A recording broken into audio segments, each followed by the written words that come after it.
vacation house or in a storage unit, I have a right to keep arms. If I decide to travel from my house to another house to a store to all of the above, I have the right to bear arms. I have a right to carry it on my person. Why? To defend myself. And there's another caveat to this that New York tried to push through, and I want to make sure that I get the terminology right. I think I'm gonna find it here in a second. But what they were trying to do is violate your constitutional rights under a specific clause. And let me find that clause. Okay, sensitive place law. So a sensitive place, right? So according to many states and according to the Constitution of the United States of America and a ruling from the Supreme Court, is that you can have certain restrictions on what they would call sensitive places, right? You can't bring a gun into a bank. You can't carry a gun into a courthouse. You know, you may not be able to carry a gun into a place where I think is the stupidest thing in the world, what they would consider to be a free gun or gun-free zone. There are certain sensitive places that they would consider to particular be state officials can require that a gun not be taken to. In some cases for obvious reasons, other cases I think it's absolutely stupid. However, the state of New York wanted to deem that every place that people literally gather and congregate is a sensitive place. And that's just completely asinine. And I'm going to read the quote. I believe this is from Clarence Thomas. I'm just going to read the quote anyway.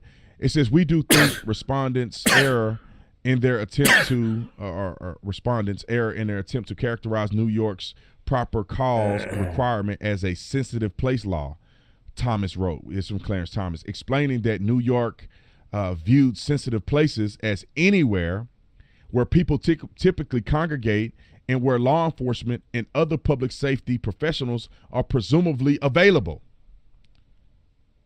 Presumably available. So if you think that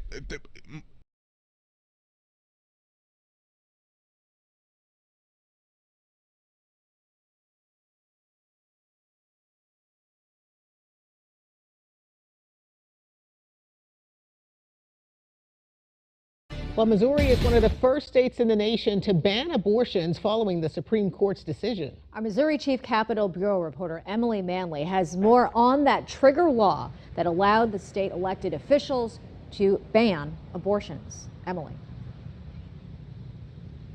Yeah, Jasmine, that's right. It actually has to do with a law that was passed back in 2019, better known as the Right to Life for the Unborn Child Act. And it had a provision in it that meant that if Roe v. Wade was overturned by the U.S. Supreme Court, all it would take in Missouri to make abortion illegal is a proclamation signed by the governor or the attorney general. Well, today, after that decision was announced, it just took minutes before that proclamation was signed. We have worked hard for 5 decades. Because the Supreme Court has overturned Roe. Anti-abortion supporters cheered the ruling. It's an incredibly emotional day because the people in this crowd, the court rendered the decision, but it's the people here who made that happen. Those on the other side, 49 years, and they stripped away. In disbelief. We've never known a world like this. I mean, like we're 20, 21 years old, but I mean, I'm gonna fight as hard as I can just because I know what like people before me did, and I want to do them proud.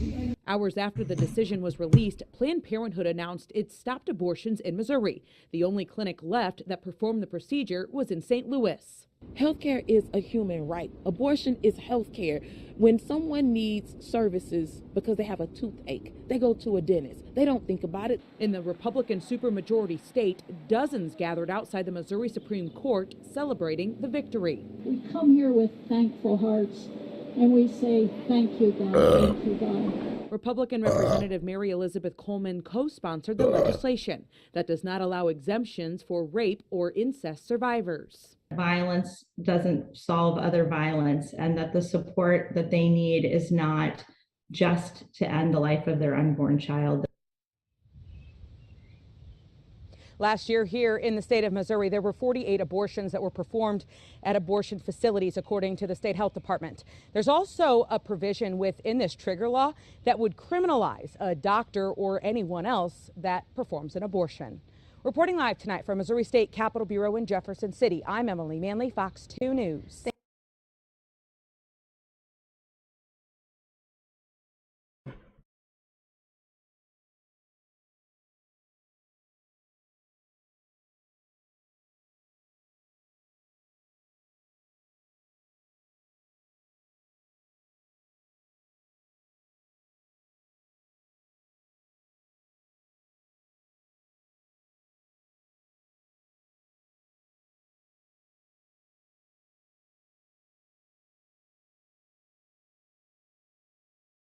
When was the last time you did a proper cleanse of your intestines? Maybe you do them often, maybe you've never done one. But when most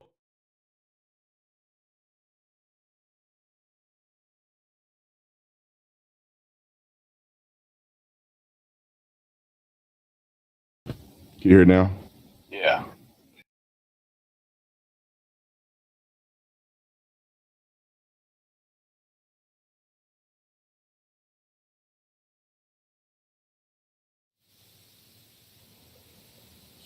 Well, you can't win for losing this thing.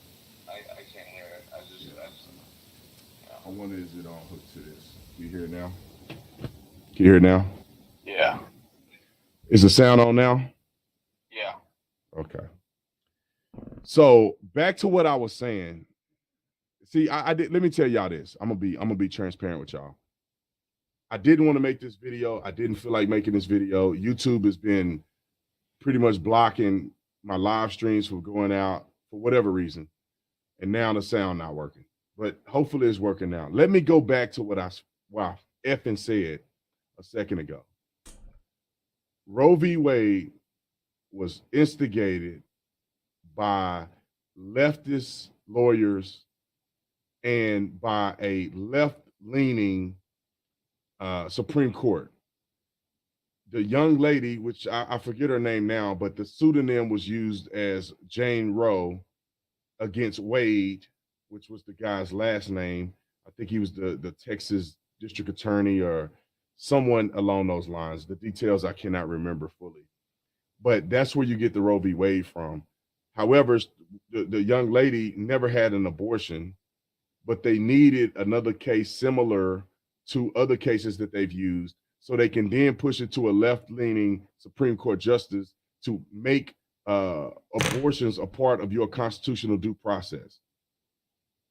Or not due process, but your constitutional right to, are you still on the phone? I'll hang up. Your constitutional right to, what they call privacy.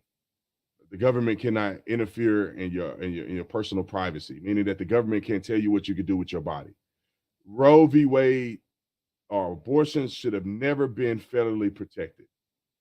It should have never been federally protected. This whole argument, to be honest, there is no argument because abortion should have never been federally protected. But because of leftist Supreme Court justices, they pushed something and made it a constitutional protection, and it never should have been. Now, let's walk through why I think that this is a monumental thing that we now see in effect in the United States of America, although it's not going to prevent abortions from happening. I believe this is monumental, plainly, because it is a sin and it is wrong to commit genocide against young children. And this is one of the things in society that's 100% preventable. That's like saying drinking and driving, it should be my body, my choice. Drinking and driving is 100% preventable. And when you make the decision to drink and drive, although every time you drink and drive, you haven't killed another person, it is a chance that you can affect other people's lives. When you are a woman and you get pregnant and a man whom you had relations with is believing that they were going to have a baby and you destroy the life of that child, you are affecting other people's lives. It's not just your body. Can somebody show me the last woman, or give me a percentage of women who have children in My Body, My Choice, and then they go down to the child support clinic, a child support office, and they say now it's the daddy's job and it's his choice. You can't have it both ways, man. You either believe in abortion and you say it's my body, my choice. You do the same thing with the Fauci ouchie. And when you have that baby, it's all your choice, and the man that you slept with should have no responsibility. You either perceive it that way, or you perceive it in a more reasonable way to say that there is no way in the world that a person should be going down that path, especially in the ways in which most people do it. A lot of individuals want to say that this is a sad day in America, and it's not. You don't have a right to slut it up and then have the government pay for your genocide. That's not right. That's not right. And let me just make this point real quick, is that it does not mean that women are somehow, unless you slutting it up, but it does not mean that women are somehow going to be left out to dry. There's other options than having abortions. And in the United States of America today, you have so many more options. You have so many more options. You have the options of contraceptive. You have the options of getting your tubes tied. Men have the options of getting snipped. You can have, they got the morning after pill, they got birth control pills, they got the shot, they got the injection or whatever you put it, you put a thing in there. They got all kind of ways in which you can prevent from getting pregnant. And then the old fashioned pulling out. I mean, we all know that probably don't work 100%, but you got a whole bunch of different options you can do. Celibacy is one, to prevent yourself from having a child that you do not want or that you are not ready for. Nobody's complaining about the kids that they want. Nobody's complaining about kids that they now are happy to have now that they're married and happy and they're responsible. So, and let me make this point too, because we're going to see the media in a frenzy. We're going to see pro-choice, I ain't gonna say pro-choice, pro-murder activists in a frenzy. Nothing has changed on the state level in many of these states, especially many of these liberal states. You know, these states like California, Oregon, and all these old liberal states, they'll let you have abortions to your heart's content. And if you live in some of these southern states and they said, no, it's illegal, I don't have a problem with it. I don't have a problem with it. If you are a woman today and you are not pregnant, you don't have nothing to worry about abortion. Why would you have anything to worry about? Because you're going to have to make a conscious decision from now moving forward if you are going to be negligent in sleeping with somebody you don't love, somebody that you're not married to, or you bumping and grinding, pumping and sweating when you got too many kids, you don't want no more kids. Get on birth control, get your tubes tied, get your husband to get his stuff snipped, wear a contraceptive. You got all these options. If you want to go so far as getting a plan B, the morning after pill, you got all these options. Why are people whining over this is beyond me. Elect the people that you think is going to put abortion at the forefront of their legislation. And I'm going to elect people that I want to ban abortions. You don't need to have abortions. You know, it's so funny when women, it's funny. Women say, it's my body, my choice. And then they go out and they have an abortion and they regret it. And then they want to blame everybody else for the decision that they made. Everybody else is the problem. I have had people lie that I know. Lie. People that I know of lie. Did you know that the solar panels inside these storage containers are now being given away to American homeowners for... And I don't want to get too deep into it. Lie. and say so and so and so and so told me to have an abortion. Well, if it was your body, your choice, and you did it, why you mad? Why you feeling some type of way? Because if you did do it and it's your body, your choice, you made the mistake, you made the choice, and you got to live with it. And then they get mad at people like me who say it is not right to have an abortion. It's not right. And then they call you a bigot. They call you a what do they call it? You're sexist. You're a raging Christian. When you tell them it's not right, and then they go do it, and then they regret it, and then they want to blame other people. Then they want to cry somewhere. We try to tell you, but you're in rebellion, and you don't want to listen to other people. Now I'm all for people who may have had an abortion and they regret it and they want God to forgive them. I will pray with you. I will pray for you. God will forgive you.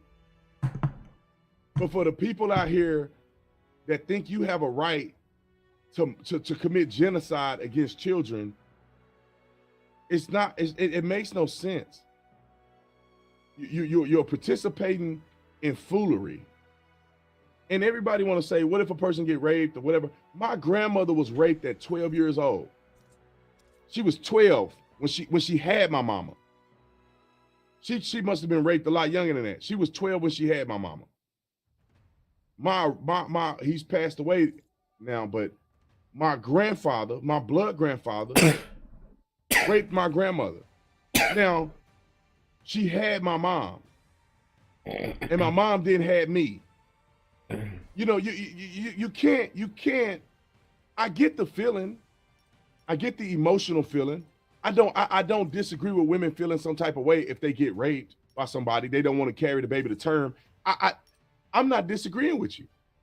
But does it make it right for you to do that?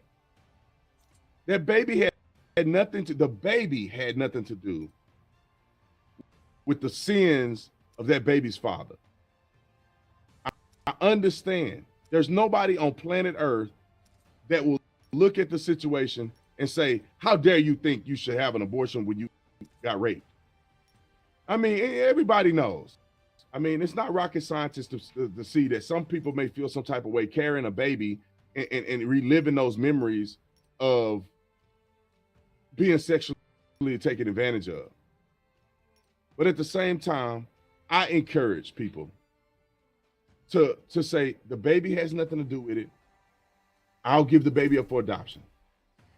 But to terminate the baby and not give it a chance, you know, that to me is wrong. It's wrong. Does that make you a bad person? No, that means that your decision was wrong. You can be a good person and make wrong decisions. It's very simple. You can be a person with all good intent and somebody manipulates you into believing that abortion is right and you make a bad decision. I understand that. But for the ones out here crying in the middle of the street, throwing Molotov cocktails into family planning facilities, women's health facilities, you're a devil.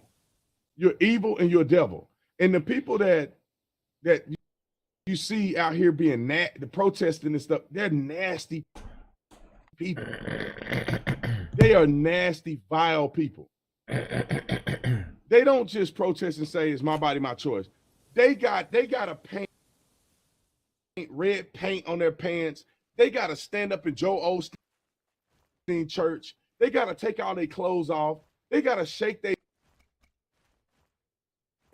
stuff in front of people. They got to get naked. They got to be vulgar. I just made a video with 300,000 plus views already that a girl is being just absolutely out of her mind, cussing, threatening people, making gestures like this, like she's a man. Just vile, nasty people. And let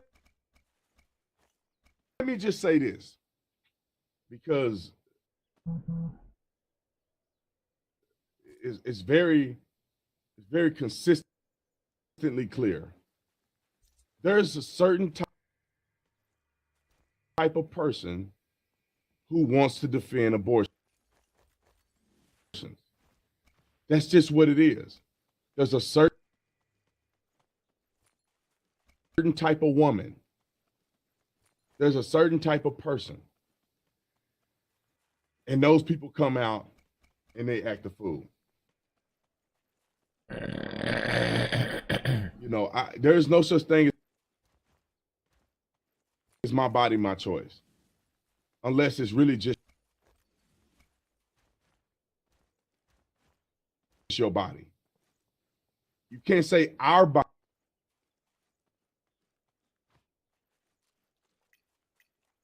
my choice. Why don't you say that? If that's what you're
there's a certain type of person.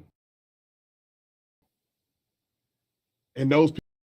Joining us now is former CIA officer Jason Hansen. You wanted to teach us how to get out of duct tape. Yes. Criminals love duct tape. It's the #1 way that people are kidnapped. So Tanya, if you don't mind, I'm just going to have you, you can wrap it around my wrist a few times. Even the hair? Yeah, don't worry about the hair. Oh, no. Because this is exactly what criminals are going to do. Yeah, you can go more. That's fine. Boy. Okay. So that's perfect. So criminals are going to do exactly what Tanya just did. It's going to go right around my wrist. And as you can see, ladies, I don't have any bulging muscles. So it really doesn't have anything to do with strength. What it has to do with is you put your hands about as high above your head, and you come down past your hips. So I go like this, I come out, and you create the angle. Hi, I'm Jason Hansen, and today I want to share a powerful survival secret that the media won't let me talk about on TV.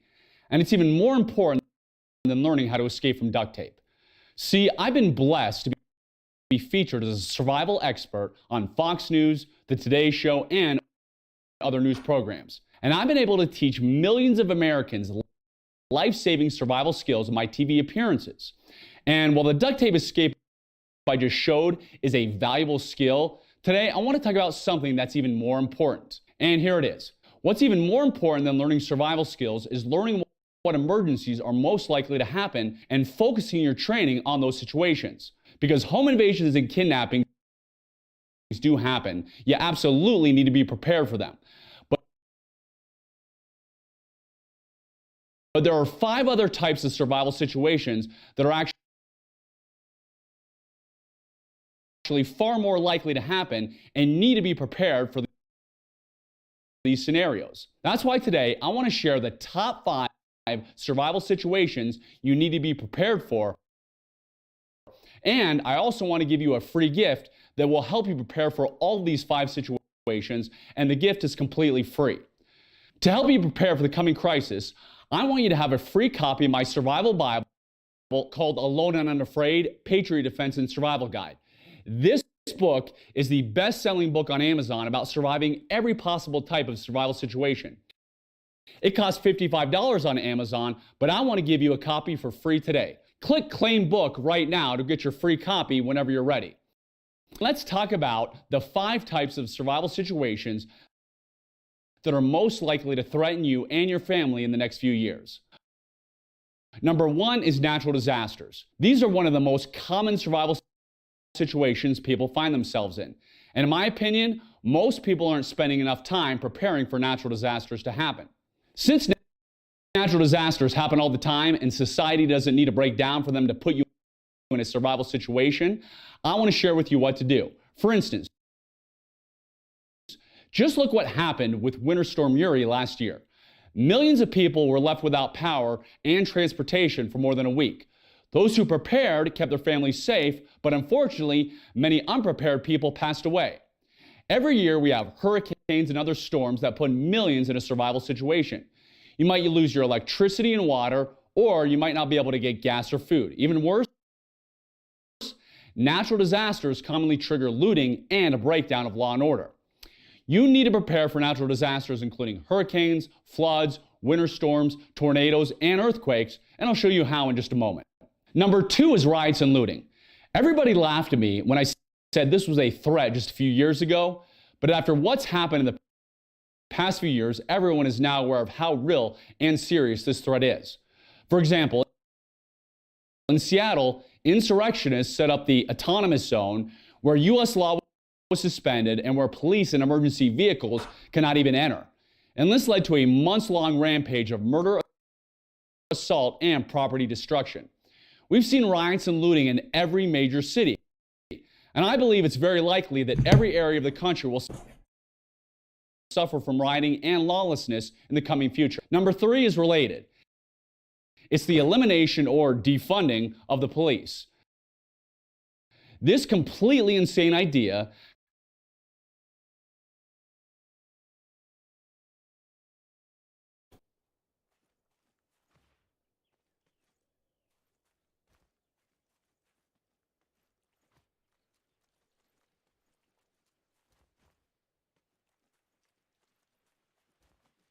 Attack our enemies, or I shall make you regret it.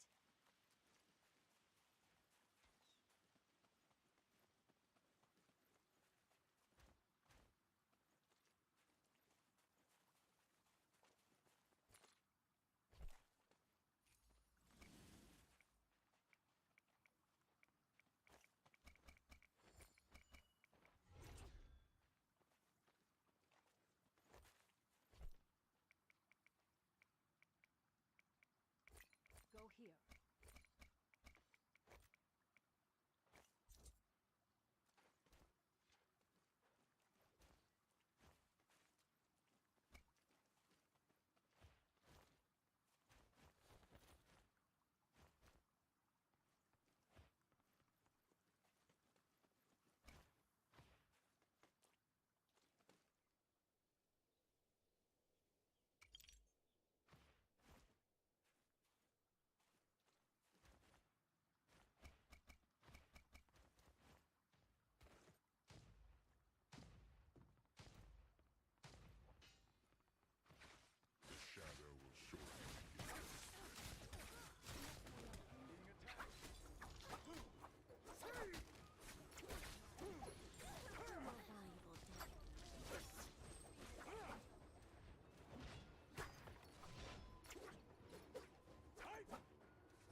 shadow thickens.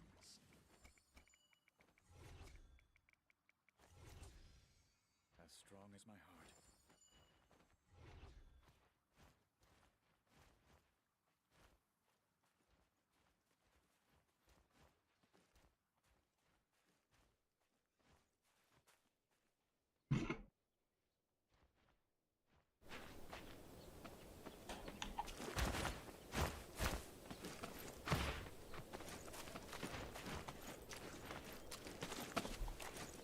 Combat worthy once more.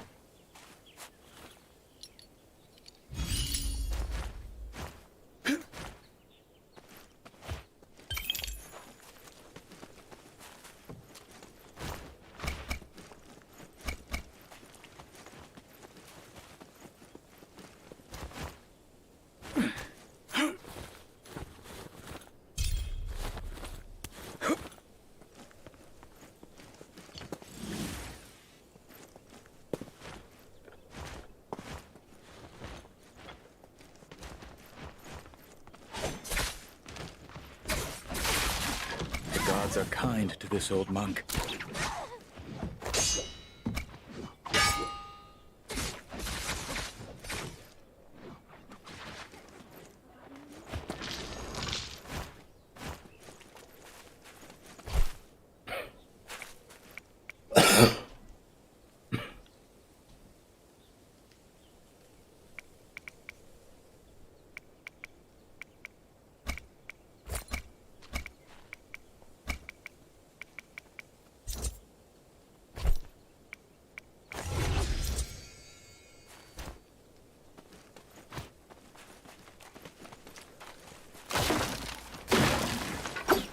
Care to join me in this fight?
Fortune to you in the next life. It's nice to feel so healthy.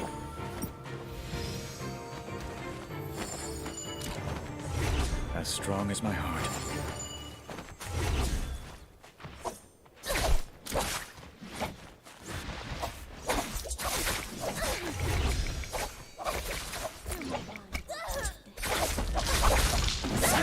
What a hungry thing the grave is.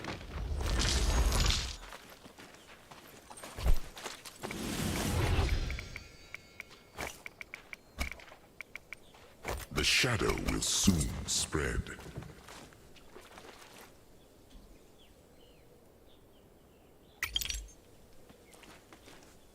What's up, what's up, what's up? How do you pronounce that? Jack? Hello, game name? It's called Nakura. Nakura. It's like, it's almost like PUBG, but with ninjas. It's a pretty cool game, bro. The shadow spreads. Pretty cool game. But I definitely appreciate you for stopping by. How's your day going, by the way? People come out and they act the fool.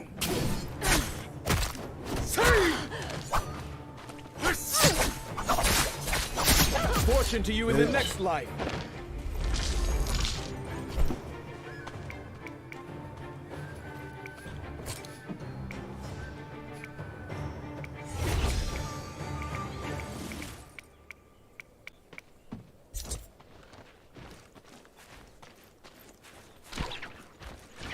Nothing like the smell of freshly polished steel.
I shall purify the souls of their filth.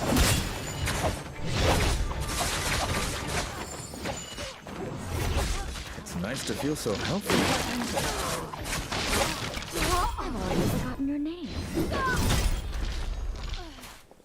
As strong as my heart.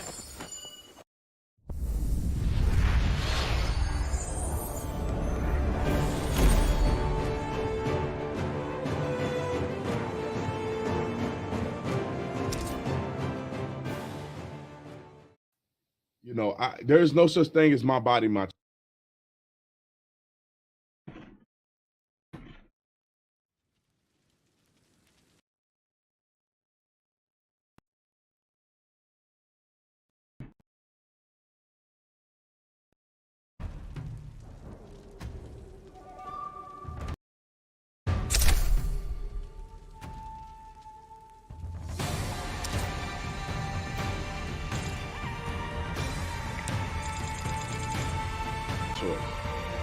Unless it's really just your body. You can't say our body, my choice. Why don't you say that? If that's what your argument is, it's our body, my choice, right? But then what you're really saying is our body, my choice until I want to make it your choice. That's what they're really saying. Because according to the law, if it's your body, your choice, the man still has to take care of that kid. If the man wants the kid, the man has lost his child with no say. These are things that I think our society should change. There should be unanimous consent, at minimum, unanimous consent for an abortion. That means that if you're a woman and you go down to the clinic to have an abortion, you and the child's father need to have unanimous consent that is acceptable. Now, I don't believe abortion is all, but if you're going to at least do it, you should have a unanimous consent. Can somebody argue that you shouldn't have unanimous consent? And if you don't know who the daddy is, then you can't make the decision. And if the father says, no, I want the kid, then you shouldn't be able to make a decision. You can't say, it's my decision when I want to do it, and I'm going to force you to live with the consequences.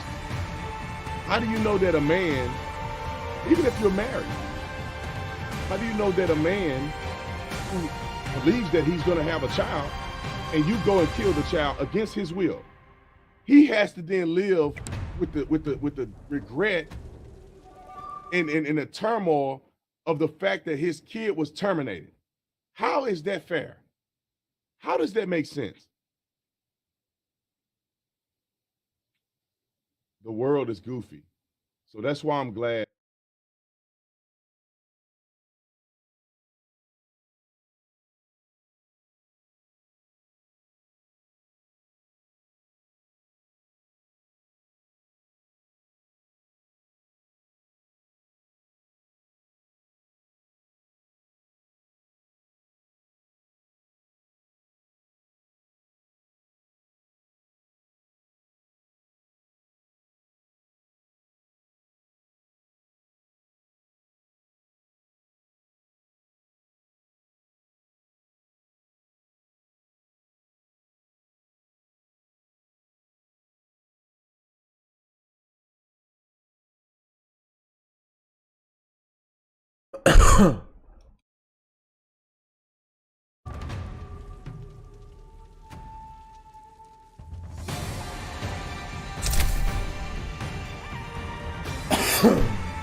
We'll show the uninitiated how it's done.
Blessings upon me, actually.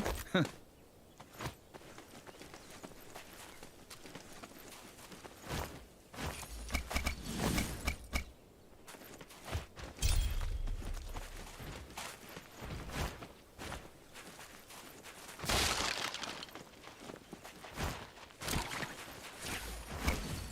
gods are kind to this old monk.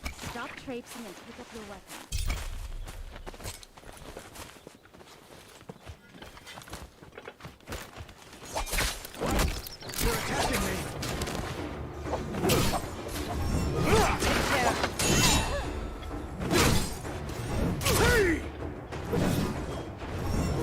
It was not to be this time.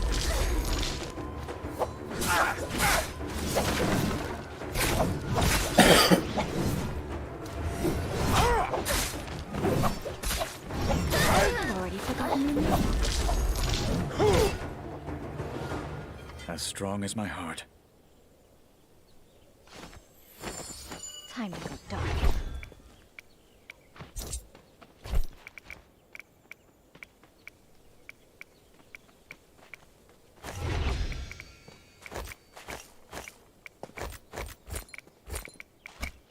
The awakening is here.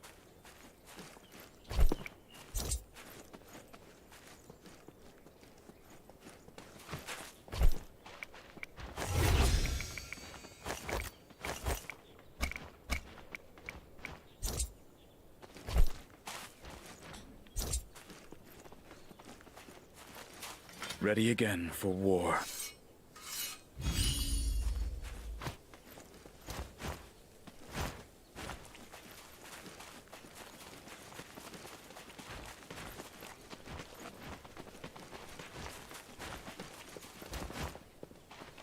My blade is ready to unsheath.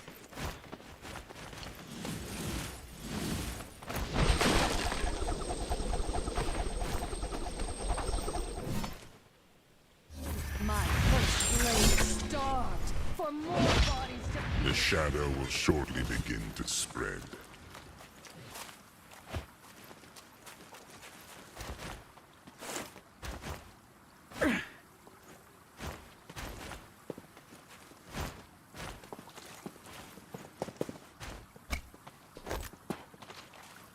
Yo! Yeah. Hey, bastard! You stole the purple armor that I found. What the fuck? Oh. Come on, G. The shadow thickens. Sorry, bro. Oh, I fault, man. I'll steal the next one from you. I think that's how it's supposed to work.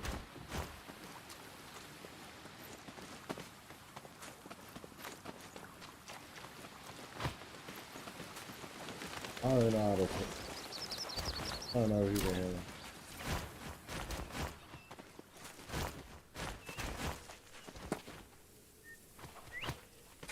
Beauty under fire! This is no time for prayer. I will remember you. I will remember you.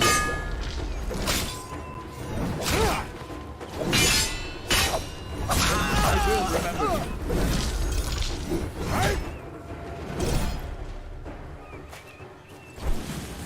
I'm gonna bleed.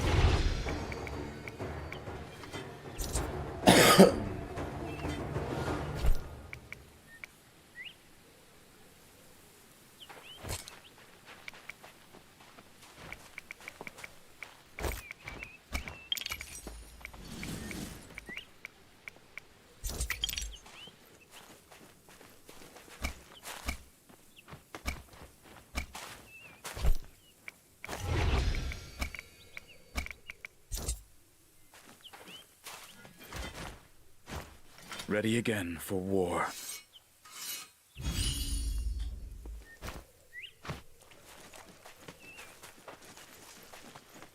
That dude's mad because I saw the home.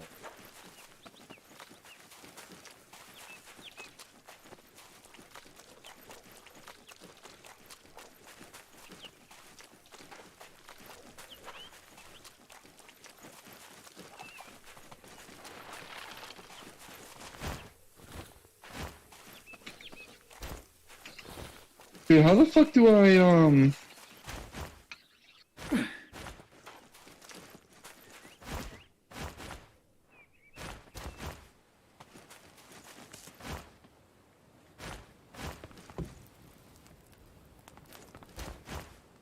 Hey, brother, do you know how to open chests?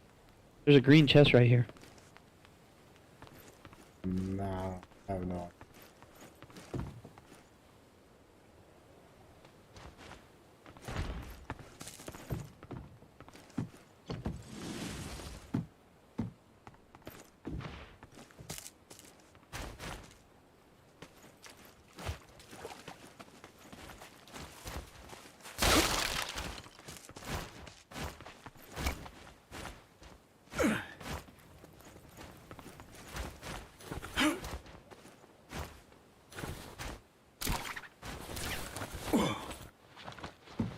Blessings upon me, actually.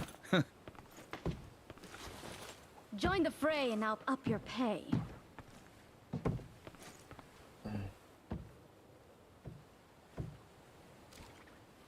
A lucky find.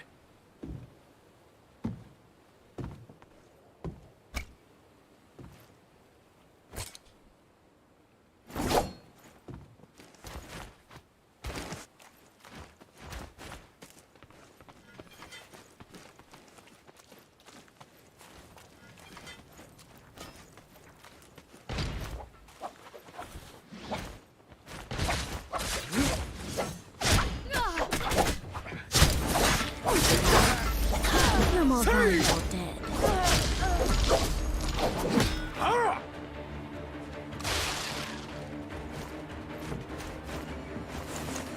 My blade is ready to unsheath.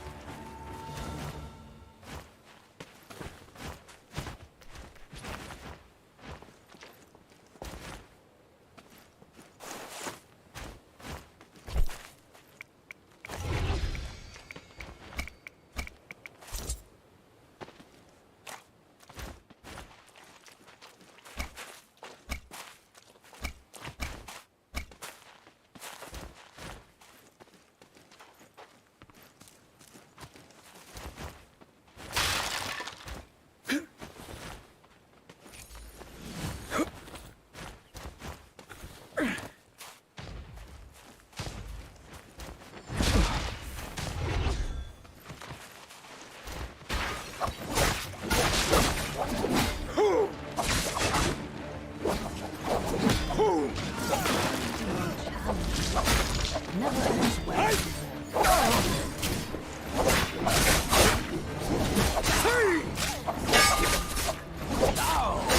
Fortune to you in the next life.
The shadow will shortly begin to spread.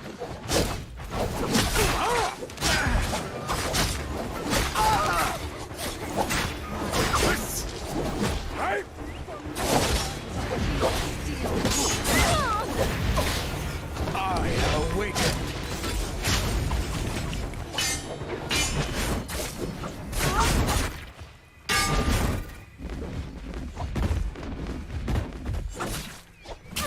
The shadow thickens.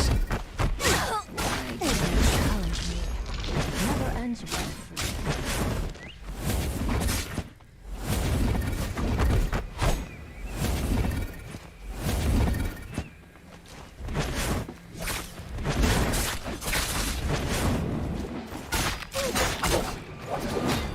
I will remember. Never ends well. Nice and sturdy now.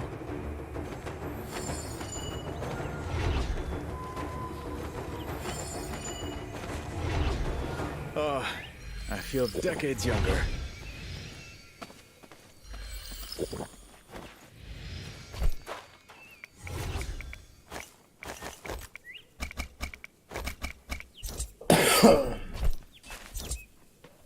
Nothing like the smell of freshly polished steel.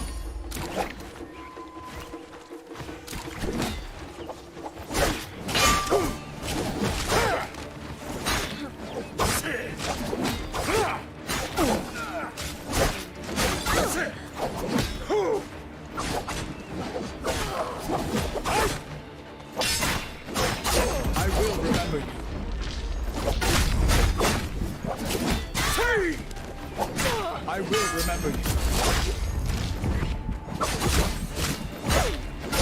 Fortune to you in the next life.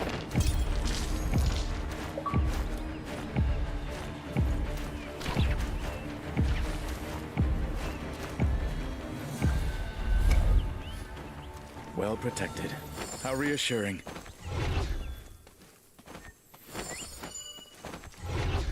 It's nice to feel so healthy.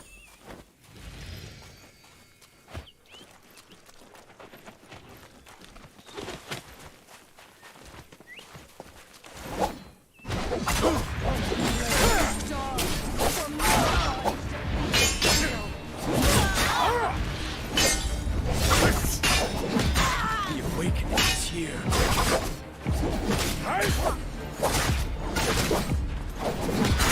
Fortune to you in the next life. I can't fight with this.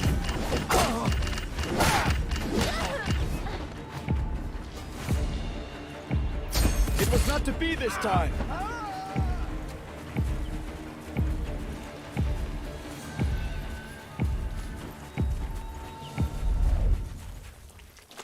Ready again for war.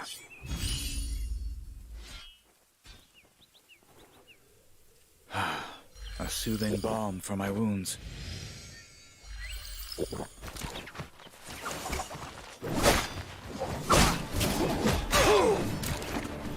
I am awakened.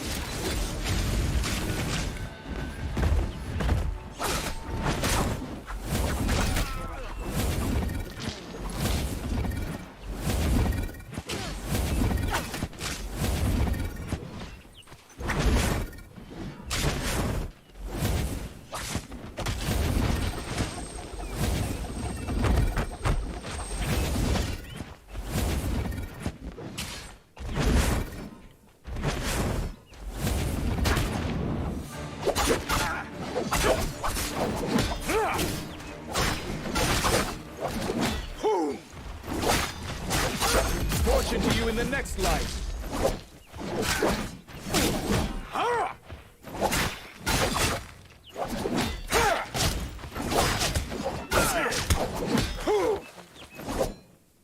What's up?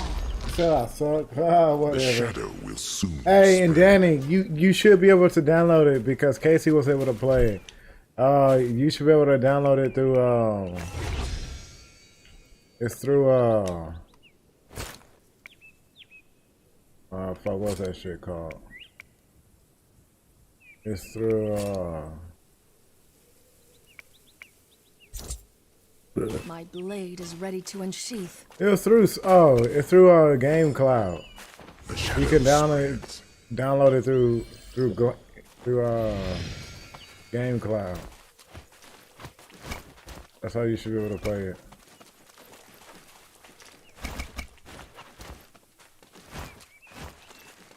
Alright, bro, we got 8 more people alive. 8 more people. What time is it? I got 30 more minutes until this stream. Cause yeah, Casey was playing it. Casey said that he actually likes it too.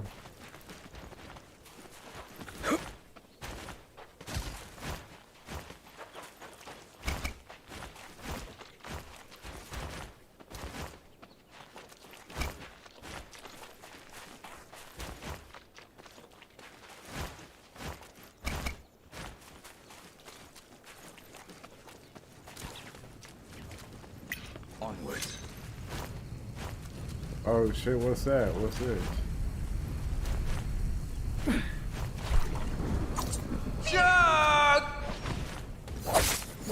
Bitch. Bitch. It was not to be this time. You fucking suck.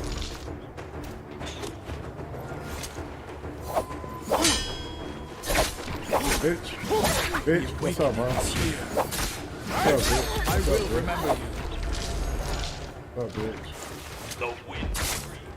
Come on, bitch. What's up? What's up, huh? Come on, bitch. Hell! Hell no, bro. This bitch cheating. You cheating. What's going on? Hell! Bitch cheating. A soothing balm for my wounds.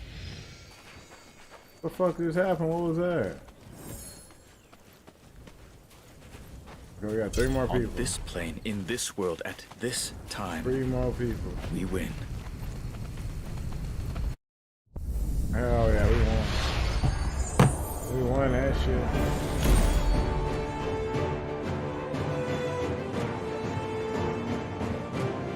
I got 14 kills, bro. I was up in there going ham. What you mean? Up in there killing these motherfuckers, bro. What you mean? Certified killer. I'm a killer. Killer. Yeah, killer. I'm a real killer.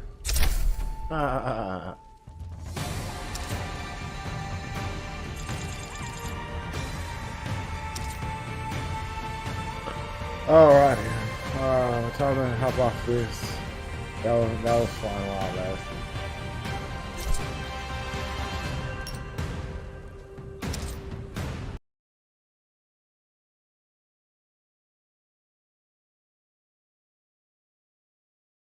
Game is fun.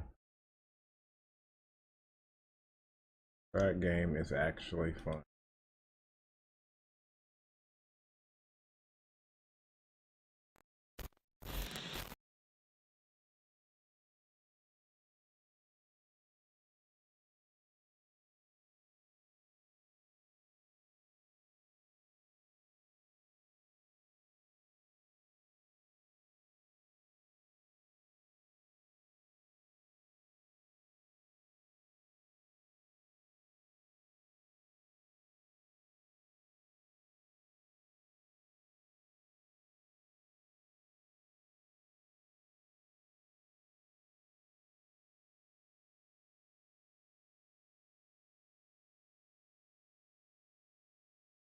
Holy moly, holy moly. Danny, nope. Oh my god, I thought I blocked you. Oh my god. Oh my Hey, god. so I tried downloading it, and it's saying like I had to do all these extra steps for the cloud and stuff. So Yeah. I don't know. So the only way I can play it is on my phone. Well, no, cause like through the cloud. I mean, what is it saying like as far as extra stuff? Because with the cloud, like what that's doing is it's streaming it. So like you don't even have to download it to your Xbox. You know, you can literally just click on the game and start playing it right away. Well, yeah, like I said, I tried doing that. For some reason, it's not letting me play it on my Xbox. It's telling me to download it onto my phone. It's giving me like a QR scan code. Oh wow, yeah. I mean, like whenever you have time, try to fuck with it. But yeah, I wouldn't even feel like fucking with that right now. Yeah. But yeah, bro, this game. I just have a feeling that they're gonna abandon this game.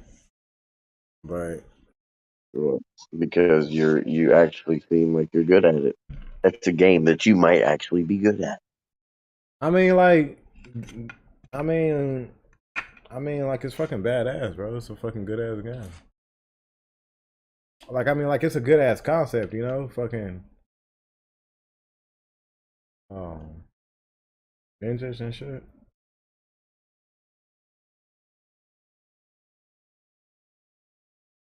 But I still feel like that battling system is off.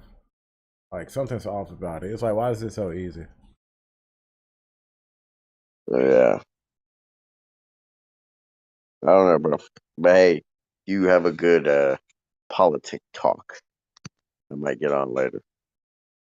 For sure. Hell yeah, bro. Hop on. Let me know when you want to play that server. We're definitely doing that shit tonight. All right, for sure.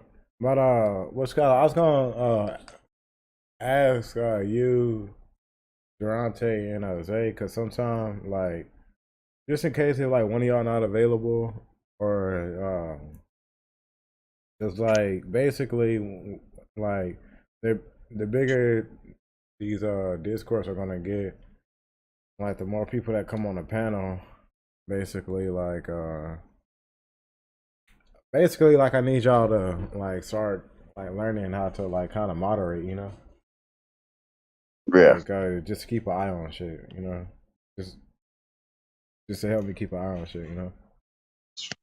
But like I was going All right, bro. Yeah. But no, But just hit me up later. yeah, just send me a message on Xbox. All right, for sure, bro. All right.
Before you scroll away, I need every Democrat to hear this. I am Val Demings, and if I win in Florida, Political fallout was immediate. Ahead of the midterms, Democrats will be hammering home the point to voters that polls show the majority of Americans want abortion to be legal in some form. But the reality is this is not a one issue abortion, while Americans are juggling multiple challenges, including record high gas prices and historic inflation. Meanwhile, this decision is the culmination of conservative activism and the strategy in the Senate to really create a conservative majority on the court. Now, the question is, will Republican lawmakers face any backlash, or will it strengthen their movement and lead to federal action to ban abortion? What's clear is that abortion will now likely be a top issue in the midterms as this new political landscape takes shape. Lester? Yamish, thank you.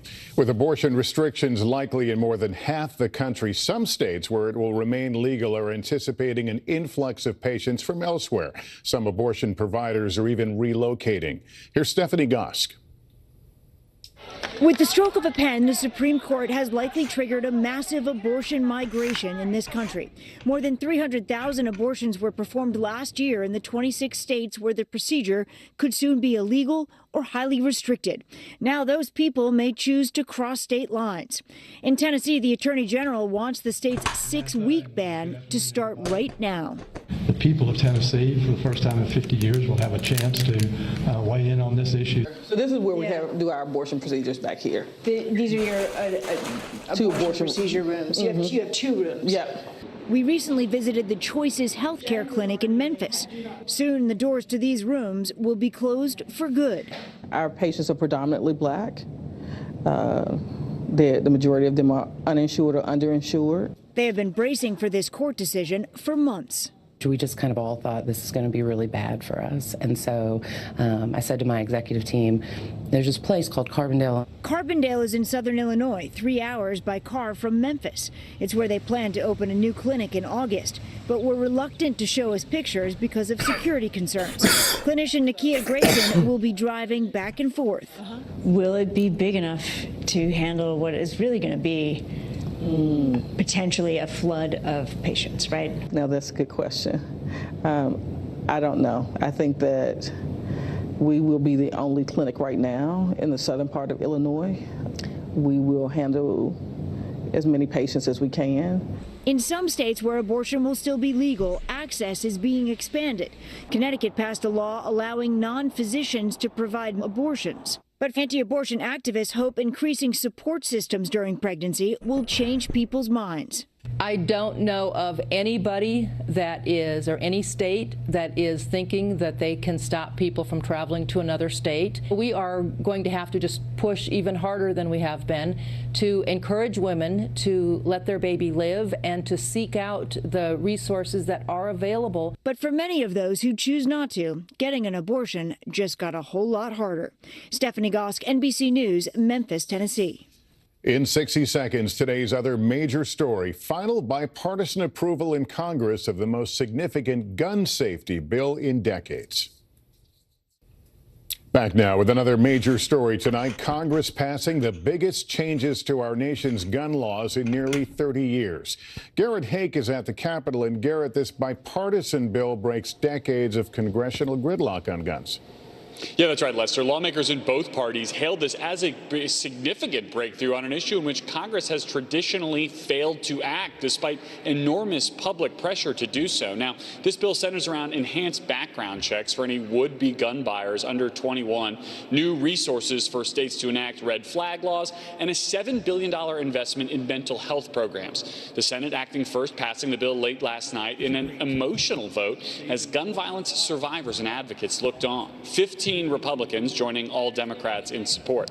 House GOP leaders urged their members to oppose this bill, which they said infringed on Second Amendment rights, but 14 House Republicans voted for it anyway, including the representatives of both Buffalo and Uvalde. So tonight, Lester, all that's left is for President Biden to sign this bill into law. We expect to see that in the coming days. Garrett Hake, thank you. Up next, Richard Engel's exclusive with Ukraine's President Zelensky, his first public comments about those two captured Americans. This is a very different kind of program. We're here to start conversation about the big things happening in our world. Professor, I'm not asking you to predict the future, but what do we think that the new normal is going to be? Is part of this that everyone's rethinking their jobs during this pandemic and their relationship to their employers? I'm rethinking that haircut that you got.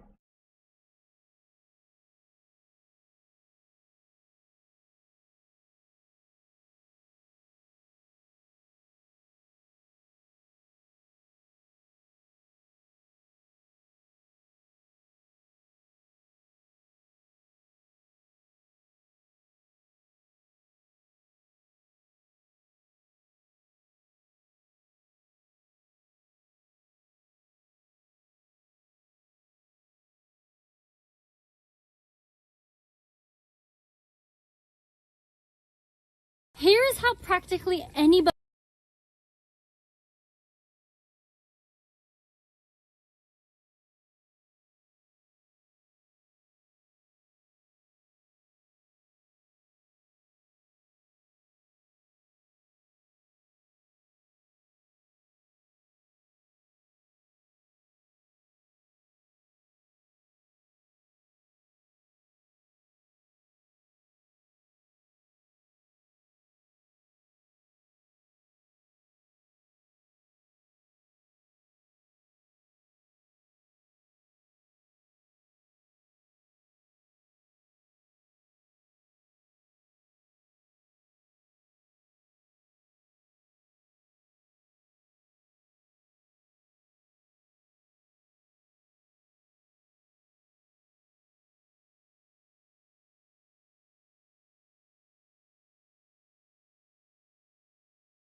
is to increase profits at the expense of the consumer.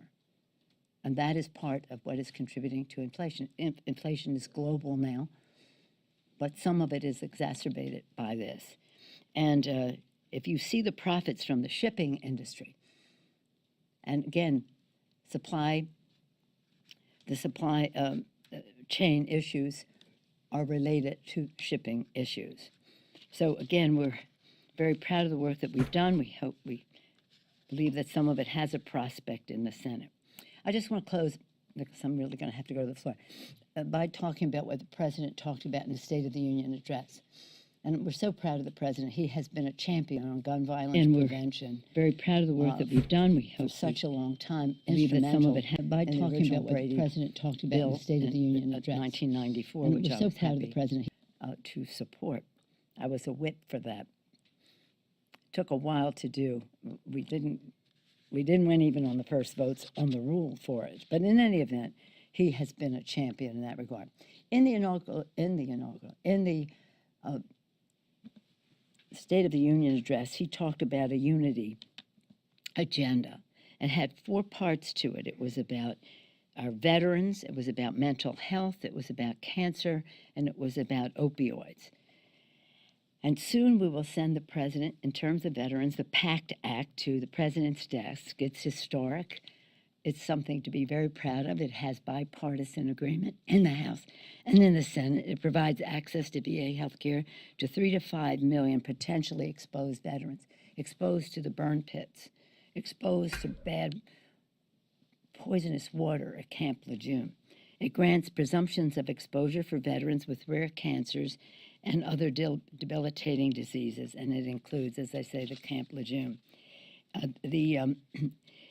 The cancer piece of it is addressed in the Advanced Research Projects Agency Health Act, ARPA-H, Congresswoman Eshu's legislation. The PACT Act is Mr. Takano, the chair of the Veterans Affairs Committee. ARPA-H comes out of the Energy and Commerce Committee, this particular legislation, Congresswoman Eshu's, and that is accelerates the fight against cancer, supercharges the cancer moonshot. And again, a number of mental health bills this week and more to come that address mental health concerns that we have for our veterans, for our children, for our entire community.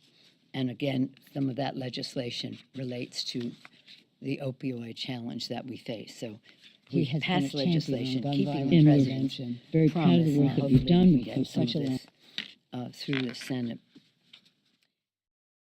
Okay, we've been listening in to Speaker Pelosi as she was responding to the Supreme Court's ruling on abortion today, the overturning of Roe v. Wade, saying, "I am personally overwhelmed by this decision," she said, and she laid it right at the feet, the fault of Donald Trump, of Mitch McConnell, and other Republicans there. So very strong words from the Speaker. Live now look, though, at the U.S. Capitol. It's about 10:45 on this Friday night. Well, earlier, and you heard from Speaker Pelosi in her remarks there talking about the Bipartisan Safer Communities Act. The House passed the bill, 234 to 193 today. President Biden will sign it into law tomorrow. It is the widest-ranging gun violence bill Congress has passed in decades.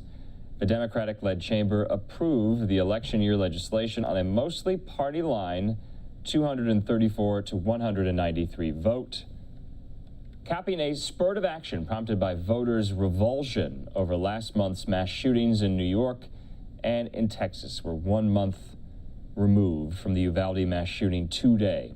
The Senate approved it last night late by a bipartisan measure of 65 to 33, and the president will sign it tomorrow. He'll deliver remarks on it tomorrow, but every House Democrat and 14 House Republicans, 6 of whom, though, won't be in Congress next year, voted for the measure, including Liz Cheney, among others. The bill was crafted by senators from both parties. It would incrementally toughen requirements for young people to buy guns under the age of 21, deny firearms from more domestic abusers, and help local authorities temporarily take weapons from people judged to be dangerous, known as red flag laws. It gives states with red flag laws more money to more dutifully execute those laws. Most of its $13 billion cost would go to bolster mental health programs and for schools, which, of course, we know have been targeted in these mass shootings. In the meantime, we're going to take just a quick 2-minute commercial break. Wanted to get that in there at the moment, but we're going to be hearing still from more lawmakers responding to what the Supreme Court did today, including prominent House Republicans, as well as the prominent women's rights attorney, Gloria Allred. I spoke to her. Fiery words from her in response to this today. More on that in 2 minutes.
This is Webflow. Meet the design tool from the future, the most powerful visual coding.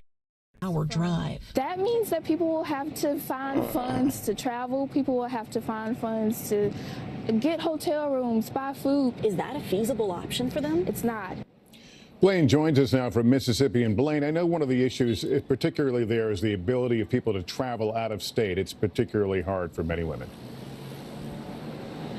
That's right, Lester, especially here in Mississippi that has the highest poverty rate of any state in the country, especially among black women. That's a group that many fear will be most impacted by today's decision. Now, in speaking with activists on both sides, one place they agree a focus should be getting women the resources they need for a safe pregnancy and beyond. Lester. Blaine Alexander, thank you. President Biden condemned today's decision, declaring that Roe will be on the ballot in this fall's midterm elections, while conservative Republicans applauded the ruling. Peter Alexander now with more from the White House. A somber President Biden tonight declaring this a low moment for the nation's highest court. It's a sad day for the court and for the country. Now, with Roe gone, let's be very clear. The health and life of women in this nation are now at risk. The White House mindful of how personal this ruling is, inviting more than a dozen senior aides, all women, to witness the president calling the decision the result of an extreme ideology. It was 3 justices named by one president, Donald Trump. Make no mistake, this decision is a culmination of a deliberate effort over decades to upset the balance of our law. Top Republicans touting the ruling as a hard-won victory. The right to life has been vindicated. The voiceless will finally have a voice. It will save countless innocent children. 2 prominent senators now suggest they were misled by assurances made during recent confirmation hearings. Roe v. Wade's an important precedent of the Supreme Court. A good judge will consider it as precedent of the United States Supreme Court. Republican Susan Collins slamming today's decision as inconsistent with those justices' testimony. So what comes next? With his authority limited tonight, President Biden's calling on Congress to guarantee the right to an abortion. But Senate Democrats currently do not have the votes for that. The president vowing his administration will protect women's access to FDA-approved medications like abortion pills and contraception, and promising to defend a woman's ability to travel to other states where abortion remains legal. 63% of Americans do not believe Roe should be overturned. Democrats, including the nation's first woman vice president, hoping to redirect that outrage to this fall's midterm elections. You have the final word. So this is not over. This fall, Roe is on the ballot. A defining cultural clash in a country now even more deeply divided. And Peter, President Biden is suggesting the court's ruling could lead to other personal freedoms being rolled back. What's he saying about that? Yeah, that's right, Lester. The president cited Justice Thomas's majority opinion that the right to contraception and same-sex marriage should be reconsidered. President Biden arguing the court is now taking the country down an extreme and dangerous path. Lester. Peter Alexander from the White House. I want to turn now to Yamiche Alcindor. As we just heard the president and House Speaker saying this fall, Roe is essentially on the ballot in the midterms, but to what end? Well, much like the impact of this decision, the political fallout was immediate. Ahead of the midterms, Democrats will be hammering home the point to voters that polls show the majority of Americans want abortion to be legal in some form. But the reality is this is not a one-issue election. Democrats will be trying to focus voters on abortion while Americans are juggling multiple challenges, including record-high gas prices and historic inflation. Meanwhile, this decision is the culmination of conservative activism and the strategy in the Senate to really create a conservative majority on the court. Now, the question is, will Republican lawmakers face any backlash, or will it strengthen their movement and lead to federal action to ban abortion? What's clear is that abortion will now likely be a top issue in the midterms as this new political landscape takes shape. Lester? Yamiche, thank you. With abortion restrictions likely in more than half the country, some states where it will remain legal are anticipating an influx of patients from elsewhere. Some abortion providers are even relocating. Here's Stephanie Gosk. With the stroke of a pen, the Supreme Court has likely triggered a massive abortion migration in this country. More than 300,000 abortions were performed last year in the 26 states where the procedure could soon be illegal or highly restricted. Now those people may choose to cross state lines. In Tennessee, the Attorney General wants the state's 6-week ban to start right now. The people of Tennessee, for the first time in 50 years, will have a chance to weigh in on this issue. So this is where we do our abortion procedures back here. These are your abortion procedure rooms. You have 2 rooms. Yep. We recently visited the Choices Healthcare Clinic in Memphis. Soon the doors to these rooms will be closed for good. Our patients are predominantly black. The majority of them are uninsured or underinsured. They have been bracing for this court decision for months. We just kind of all thought this is going to be really bad for us. And so I said to my executive team, there's this place called Carbondale. Carbondale is in southern Illinois, 3 hours by car from Memphis. It's where they plan to open a new clinic in August, but were reluctant to show us pictures because of security concerns. Clinician Nakia Grayson will be driving back and forth. Will it be big enough to handle what is really going to be potentially a flood of patients, right? Now that's a good question. I don't know. I think that we will be the only clinic right now in the southern part of Illinois. We will handle as many patients as we can. In some states where abortion will still be legal, access is being expanded. Connecticut passed a law allowing non-physicians to provide abortions. But anti-abortion activists hope increasing support systems during pregnancy will change people's minds. I don't know of anybody that is, or any state that is thinking that they can stop people from traveling to another state. We are going to have to just push even harder than we have been to encourage women to let their baby live and to seek out the resources that are available. But for many of those who choose not to, getting an abortion just got a whole lot harder. Stephanie Gosk, NBC News, Memphis, Tennessee. In 60 seconds, today's other major story.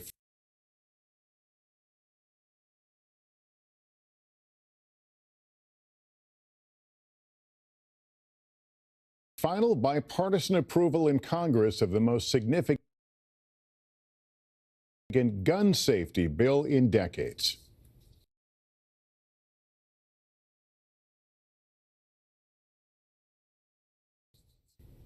Now to our NBC News exclusive.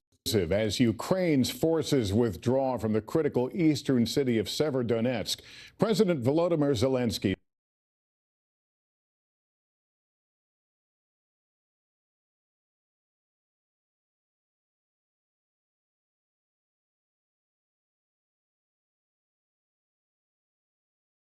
Before you scroll away, I need every Democrat to hear this. I am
He needs a lot more. Lester? Richard Engel, thank you for that. And Richard